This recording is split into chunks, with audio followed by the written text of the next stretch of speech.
Hello everyone, Tim with the Art Studios here, and today we'll be looking at the new TWR 2022 items. The first wave, that is. Let's jump right into it. First of all, we'll be looking at everyone's favorite number one engine, Thomas.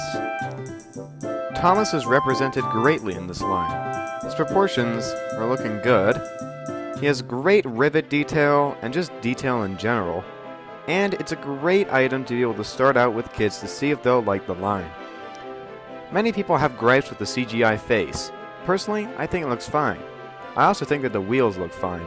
They look great in my opinion, and I'm glad that they made a difference after like 30 years of the other wheels it was.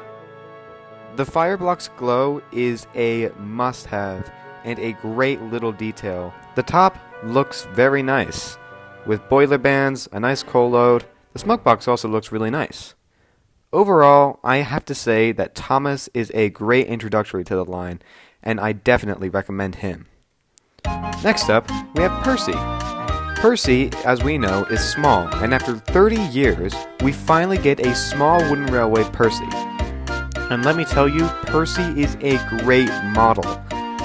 His firebox glow, of course, looks nice, and it's a bit brighter than Thomas's because of how small his cab is. They put in the right wheels. They don't just reuse Thomas's wheels or any other type of wheels. They actually put the effort into it and actually took inspiration from a CGI design on the wheels, and I feel that that's looked cool. His proportions are alright, he has nice coal load, and his detailing is great. His face is a little surprised, and I'm personally fine with that. Last of all, we have the devil himself, Diesel. Diesel is a great detailed model. Detailing is almost everywhere, and it is spot on. It is a great Diesel model, in my opinion. One of the best. The top detailing also is there.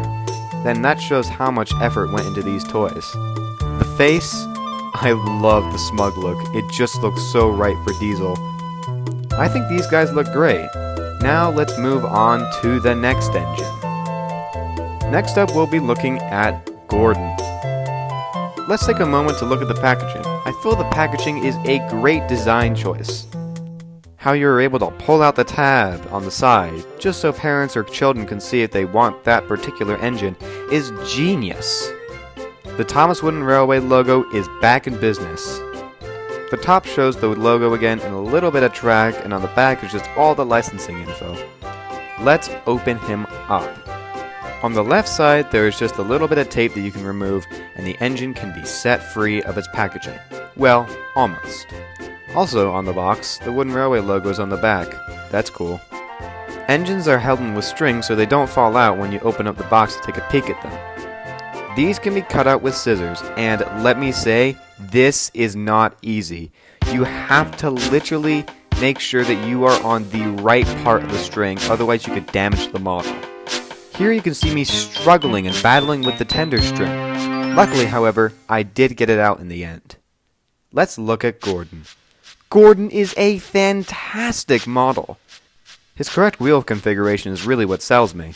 The tender has 6 wheels finally, which looks really nice in my opinion. The body is nice and long and looks really good compared to the other engines. He has a big enough boiler and his face shows a worried expression. Again, he has the firebox glow, and his firebox actually doesn't look that bad. When you compare him to an engine like Thomas, he is quite long, which is what I really love. Having engines that are bigger, larger, instead of what Wood did last time. Yeah, we don't really talk about that. Also, on all engines, the font has been changed.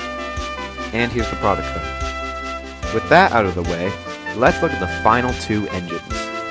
Last up, we'll show them together, Rosie and James. I waited a while on these just because I was really hesitant about getting these. They weren't really my favorites. I'll describe later on. But, first glance, they're looking good so far. Except for James. We'll talk about that later. And here they are, both of them out of the box. Let's look at Rosie first. Rosie has great detail.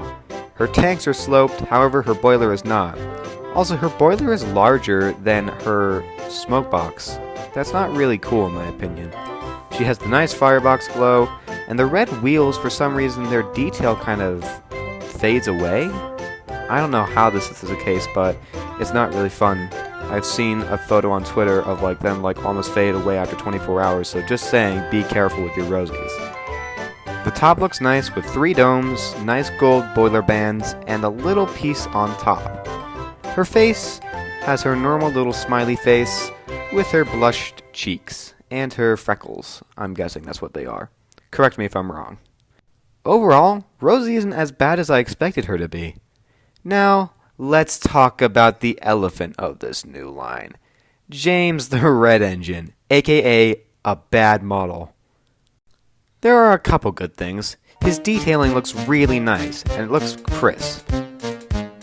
That's it. That's all that's good about this model. Let me say how bad this model is. The face, it shows a happy expression, but it feels James is too happy. I'm not really a fan of it. His wheel configuration is what really sets me off. I think they wanted to try to make James a bigger engine, but I feel they were really confused on making him a small engine or a big engine, so I think they just went in between. I think they also wanted to give him the correct wheel configuration as well, hence the 6 larger wheels and the really small one at the front. This could have easily been solved, however, like with how they did it with Gordon. They could have had a 6-wheel chassis and then another one in the front for James's pony truck. The tender looks nice, but the 2 wheels on it just look so bad, and it's just not my favorite thing in the world. Overall, this thing is terrible, but we have not seen the worst of the line yet. We'll get to that in the next part of this review. I feel, however, it's only fair if we do a comparison with older models. With Thomas, we'll be comparing my main Thomas that I use, the 2001 Thomas. Both look really good, however, the 2022 Thomas is more detailed. However, I like the funnel of the 2001 Thomas. If I had to vote, I'd have to choose the 2022 Thomas. For Gordon, we'll be looking at his 2003 model. It's no surprise on who I'm going to pick.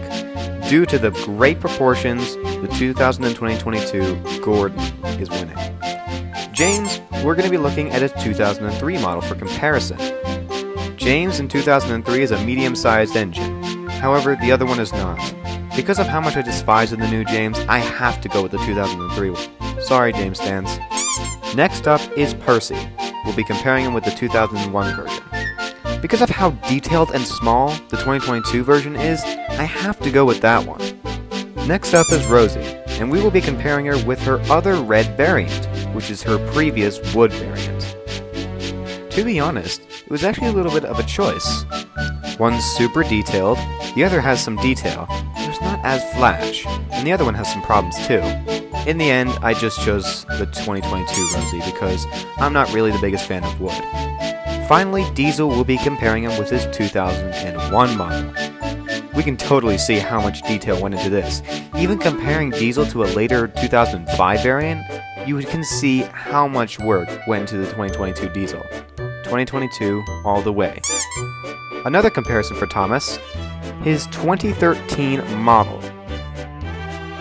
Again, like the 2001 one, it's lacking detail, and I feel still 2022 takes the win. And those are my thoughts on the first wave of the new engines. I'm really ecstatic to own these, and I'm excited to get the next lot. Except for Kevin. Kevin sucks. We'll talk about him in the next part. But other than that, this video is over. I hope you guys enjoyed this review, and I'll be back again with the rest of the engines. Thank you all for watching. I'll see you in the next one.